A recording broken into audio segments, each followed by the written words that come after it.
Hello बच्चों, good morning. बच्चों, हम लोग सूरदासकृत पद शीर्षक पढ़ रहे हैं।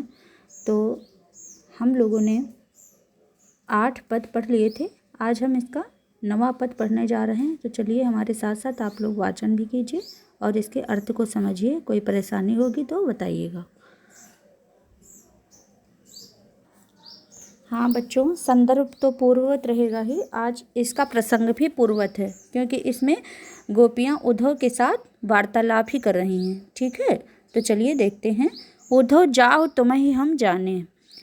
प्रस्तुत पद में गोपिकाएं उद्धव जी को उलाहना देते हुए कहती हैं कि हे उद्धव, जाओ तुम्हें हम जाने, हम तुम्हें भली प्रकार जानते हैं। श्याम तुम्हें ह्या कौ नहीं पठयो, श्याम तुम्हें ह्या कौ नहीं पठयो, तुम हो बीच भुलाने। कहती हैं गोपिकाएं श्री कृष्ण से कि श्री कृष्ण ने तुम्हें यहाँ नहीं भेजा है, तुम अपना मार्ग ही विस्मृत कर चुके हो, अर्थात तुम मार्ग भूल गए हो। श्याम तुम्हें यहाँ कौन नहीं पठयो, श्याम अर्थात श्री कृष्ण ने तुम्हें यहाँ बिल्कुल नहीं भेजा है। तुम हो बीच भुलाने, अर्थात तुम अपना मार्ग ही भुला चुके हो, तुमने अपना मार्ग ही विस्मृत कर दिया है। फिर कहती हैं कि ब्रज नारिन सो जोग कहत हो, ब्रज नारिन सो जोग कहत हो, बात कहत न ल जाने।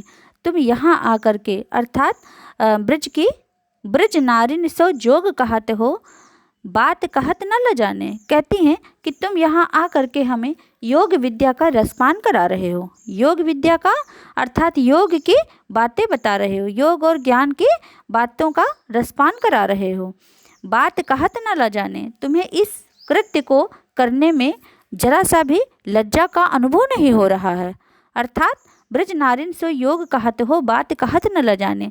तुम हम गोपिकाओं को योग विद्या जैसी बातों का रसपान करा रहे हो, तुम्हें इस कृत्य को करने में लज्जा का अनुभव नहीं हो रहा है। ऐसे ऐसे उनको खूब झाड़ते हैं। किसको? उद्धव जी को। कौन कह रहा है? गोपिकाएं कह रही हैं। फिर कहती हैं बड़े लोग न विवेक तुम्हारे, तुम इतने बड़े होकर के भी अनजान बन गए हो। बड़े लोग न विवेक तुम्हारे, तुम इतने बड़े होकर के भी अनजान बन गए हो, वह विवेक शून्य हो गए हो। ऐसे भये अयाने, बड़े लोग न विवेक तुम्हारे, ऐसे भयो अयाने। कहती हैं, अब पीछे वाली लाइन को मैंने आगे बता दिया है, आगे वाली को पीछे, जिससे आपके अर्थ का सौंदर्य बढ़ जाए।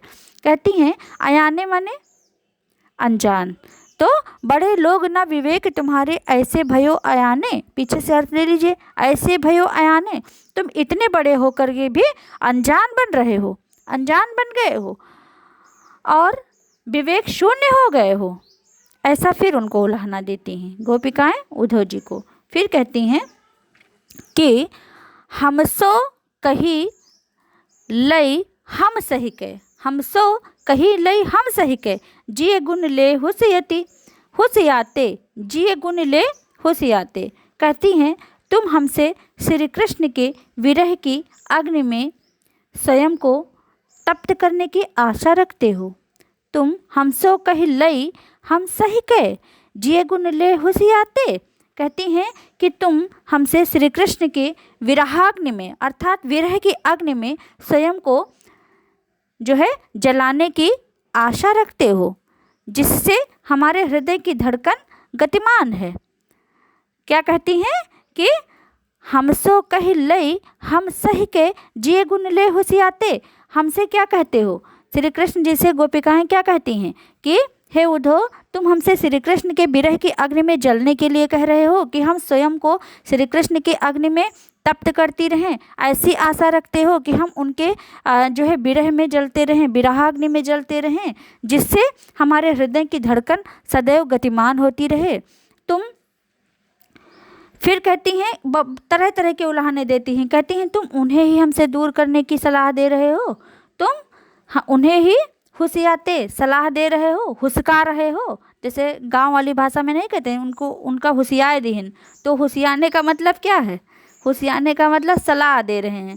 तो कहती हैं कि तुम उन्हें ही हमसे दूर करने की सलाह दे रहे हो, जिनकी विरह की अग्नि में हम सदैव अपने हृदय को जलाती रहें, उसी और हमारी धड़कनें सदैव गतिमान रहें, यही चाहते हो।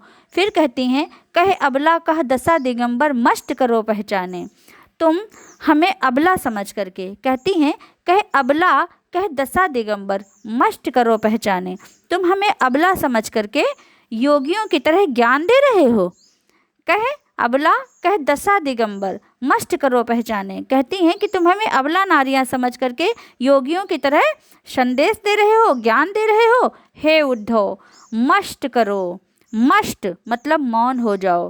कहती हैं तुम तुरंत ही मौन का अवलंबन कर लो, मौन का अवलंबन कर लो, तुरंत मस्ट करो पहचाने, तुम तुरंत ही मौन का अवलंबन कर लो। साच कहो तुमको अपनी सौ, सौ माने सौगंध, सौ माने सौगंध। तथा फिर गोपिकाएं क्या करती हैं, गोपिकाएं उद्धव जी से प्रतिज्ञा लेती हैं, सौ माने प्रतिज्ञा लेना, कि वे सत्य बताएं। कहती हैं साच कहो तुमको अपनी सौ, अब गोपिकाएं क्या करती हैं, उद्धव जी से अपनी प्रतिज्ञा लेती हैं, प्रतिज्ञा कराती हैं, सौगंध दिलाती हैं कि वे सत्य बताएं, वे सत्य बताएं, कि क्या करें, वो सत्य बताएं। हाँ, गोपिकाएं क्या करती हैं, प्रतिज्ञा जो है दिलाती हैं, किससे, किसको, किससे प्रतिज्ञा ले रही हैं, उद्धव जी से ले रही हैं। कहती हैं साच कहो तुमको अपनी सो, बूझति बात निदाने, और सूर्य श्याम जब तुम ही पठायो तब नए कहो मुस्काने। कहती हैं कि हे उद्धव जी, आप सत्य सत्य हमें बताएं कि जब हमारे प्रियतम अर्थात श्री कृष्ण ने यह सब बातें जो आपने हमसे कही हैं वह कहकर आपको भेजा था, तब उस समय सूर्य दास जब तुम ही पठायो तब नए कहो मुस्काने। कहती हैं कि जब जो है मेरे प्रियतम अर्थात श्री कृष्ण ने तुम्हें ये सब बातें कहने के लिए हमारे पास भेजा था, तब उस समय क्या वे नए कहो मुस्काने, तब क्या वो जरा सा भी मुस्कुरा रहे थे या नहीं मुस्कुराए थे। अब गोपिकाओं की चालाकी देखिए, वो किस किस भांति से उद्धव जी को भ्रमित करने का प्रयास कर रही हैं। पहले तो उनको इस तरह के उलाहने दिया है, उसके बाद उनसे प्रतिज्ञा लेती हैं, उनसे कसम खिलाती हैं, सौगंध दिलाती हैं कि ये बताओ तुम सच सच बताओ, साच कहो तुमको अपनी सौ, हाँ अपनी अपनी कसमें दिलाती हैं, सौगंध दिलाती हैं और कहती हैं कि तुम हमें सच सच बता दो। ठीक, बूझत बात निदाने, मतलब ये जितनी भी बातें हुई हैं उनका निराकरण निकालने के लिए गोपिकाएं जो है उद्धव जी से बड़ी ही चतुराई के साथ क्या कहती हैं कि अपनी जो है सौगंध दिलाती हैं और क्या कह रही हैं कि सूर्य श्याम जब तुम्हें पठायो, जब सूरदास के स्वामी अर्थात श्री कृष्ण के लिए, अर्थात श्री कृष्ण ने जब ऐसा कहा, सूरदास जी कहते हैं कि गोपिकाएं किससे कह रही हैं, उद्धव जी से कह रही हैं कि मेरे प्रियतम अर्थात श्री कृष्ण ने जब तुम्हें ये सब बातें कहने के लिए भेजा था, तब क्या, जब तुम्हें ही पठायो, जब तुम्हें भेजा था तब नए को हम मुस्काने, तब क्या वो जरा सा भी जो है हंस रहे थे या नहीं हंस रहे थे, उनके चेहरे पर मुस्कुराहट थी या नहीं थी। इस प्रकार से उनको भ्रमित कर करके पूछती हैं गोपिकाएं और फिर कहती हैं, फिर और वो इस बात से क्या जानना चाहती हैं, क्योंकि वो ये जानना चाहती हैं कि यदि वे मुस्कुराए होंगे तब तो वो मजाक कर रहे होंगे। अतः हे उद्धव, तुम हमें सत्यता का दर्पण दिखाओ, तुम हमें सत्य बात बताओ कि आखिर उस समय जब उन्होंने तुम्हें ये संदेशा दे करके भेजा था तो उनकी भाव भंगिमा कैसी थी, उनके मुख का आकार प्रकार कैसा था, वो उस समय हंस रहे थे या बिल्कुल गंभीरता के साथ तुम्हें ये बातें कह करके भेज रहे थे। ये सभी बातें जो है सच सच उद्धव जी से गोपिकाएं जानना चाहती हैं। तो बच्चों, अब इस वीडियो में आपका ये पद समाप्त हो रहा है। काव्यगत सौंदर्य में फिर से आपको ब्रजभाषा लिखना है। प्रस्तुत पद में ब्रजभाषा जो है दृष्टव्य हो रही है। श्रृंगार रस का मनोरम चित्रण हुआ है। ये सभी बातें आप लोगों को लिखनी है और कोई समस्या होगी तो बताइएगा। अगले वीडियो के माध्यम से हम आपको अगला पद पढ़ाएंगे। तो तब तक के लिए बच्चों धन्यवाद और फिर मिलते हैं दूसरे वीडियो के माध्यम से।